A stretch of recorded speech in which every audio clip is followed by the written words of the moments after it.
all sounds like a bad idea. It does, like from the get-go. I don't know why I didn't realize I was going to have the worst night ever. I am on my first train ride. It started off pretty rough. Our train was about 45 minutes away from where we live, where we're at. Where you're at. Yeah, in Rolla, North Dakota. So my friend and I drove to Rugby. We had a train that was to leave at 10:43 p.m. So we had worked. That was the end of our third shift. And we went home to kind of tidy up. And then we were heading to Rugby to catch the train. It's 2 hours late.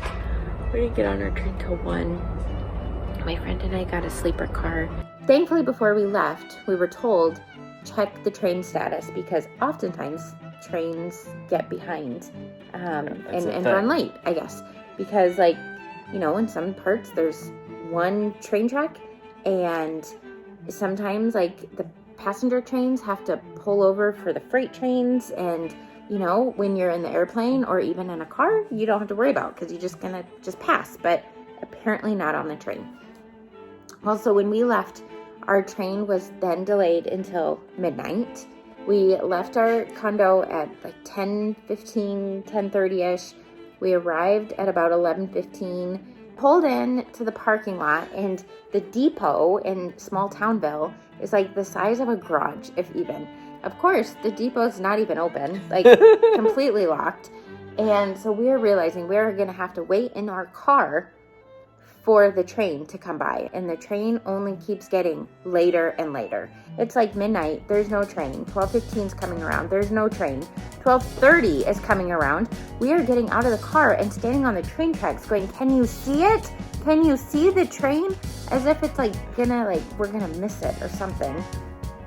Finally, the train comes at 1 a.m. So we run up to the sleeper car. What does that mean? Where the conductor is.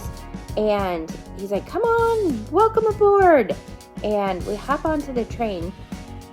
And I was like, oh, here, let me get my ticket. And he's saying, oh, you don't need to show us your ticket. He showed us to our sleeper car, where, I mean, we felt like college students in this teeny tiny little dorm room.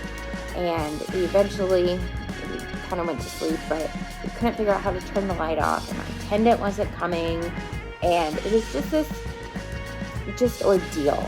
We just crashed and went right to sleep, and I slept all night. It was lovely. But the sheets on the bed were crazily soft, like to the point tonight, as I'm waiting to get back onto the train, that's the only bit of excitement that I have is to put my shorts on so I can feel the softness of the sheets. But right now, the train is, you know, last night at 1 a.m., I would swear I would never do this again. That's kind of fun. I walked through Coach on the train the other day, and it's not like Coach on an airplane, like where everyday Joes are. Coach on the train felt like I was stepping into prison. And so when I told Mike that... You never said stepping into prison. It's the only thing I can think of. I'm attempting the train again tonight. So when I told Mike that, he said, you're going to upgrade again to the sleeper car. And I said, thank you.